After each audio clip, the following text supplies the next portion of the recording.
A few episodes back, I did a little mini-series on the music of Bob Dylan, his studio albums over the decades.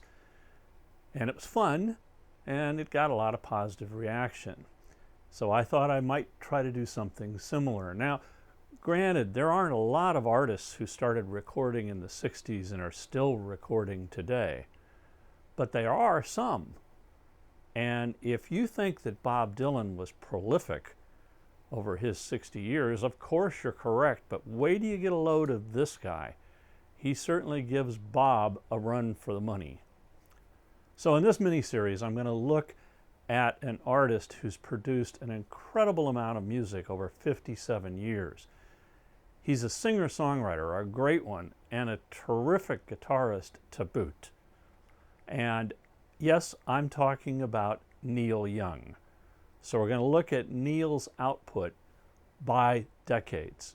So you ready to take a journey through the past? All right then, let's drop the needle.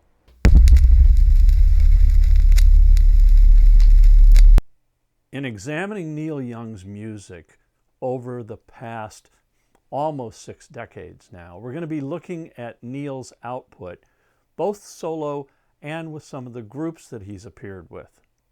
We'll look at Neil's contribution to the music of Buffalo Springfield, Crosby, Stills and Nash, Crazy Horse, Promise of the Real, The Shocking Pinks, and all of his studio albums. I'll also look at some of his live recordings and music that he's made for soundtracks. I'm not going to discuss any of the music in the Neil Young archives or his performance series or the official bootlegs. That's enough material for a few more episodes. Neil started his career up in Canada playing in a band called the Squires, but his first recorded output was, of course, when he helped form that great band down in LA, the Buffalo Springfield, where he joined forces with Stephen Stills, Richie Furay, Bruce Palmer, and Dewey Martin to record some incredible music. Now, I mentioned in a previous episode of seeing the Buffalo Springfield live in a barn in Illinois. You might want to check that out as well. In 1966, the Buffalo Springfield released their first album, and Neil plays lead guitar, trading off with Stephen Stills.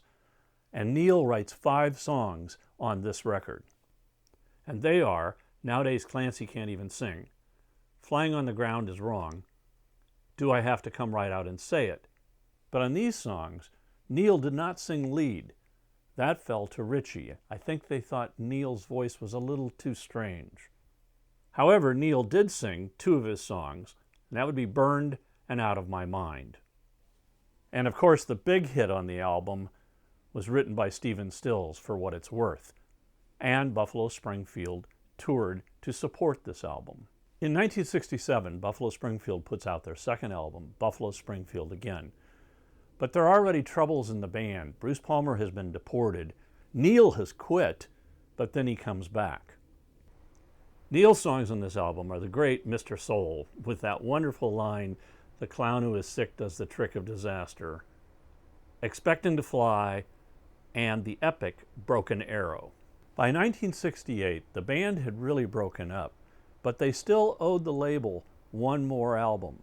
So the task of putting that last album together fell to Richie Furay and the new bassist Jim Messina, and the album is called Last Time Around. Each member was already focusing on the next steps in their career. Neil's songs on the album are On the Way Home, It's So Hard to Wait, which was co-written with Richie Furay, and the wonderful I Am a Child. As I said, with the breakup of Buffalo Springfield, each member of the band was already focusing on a solo career, and later in 1968, Neil Young releases his first solo album, which is entitled Neil Young. Now, I really like this album, but it didn't chart. There are some great tracks on the record. I love The Loner, If I Could Have Her Tonight, I've Been Waiting for You, Here We Are in the Years, and the very strange Last Trip to Tulsa.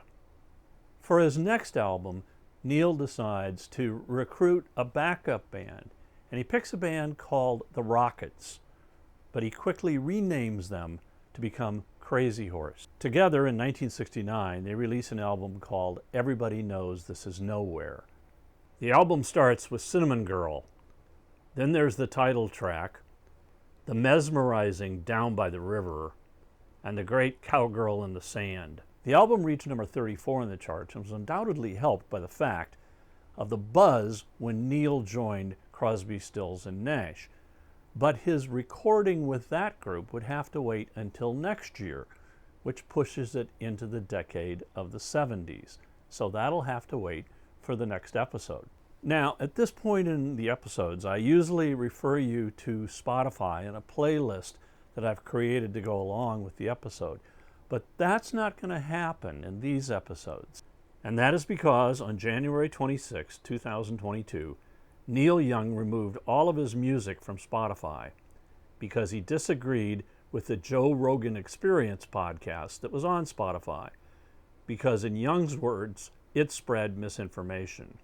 So I will direct you to Neil's website, neilyoungarchives.com, for all the information about Neil's music and an upcoming tour that he's about to start on. Now, I said at the beginning that Neil's productivity really gives Bob Dylan a run for the money, and that's certainly true. In the decade of the 60s, Neil released 5 albums, but he didn't even get started doing that until 1966. And in the next decade, which we'll talk about in the next episode, his productivity just explodes. So I hope you enjoyed that. Thanks for watching, and keep a rockin'. If you liked this episode, hit the like button, and you can also leave me a comment down below, and I'll respond to you.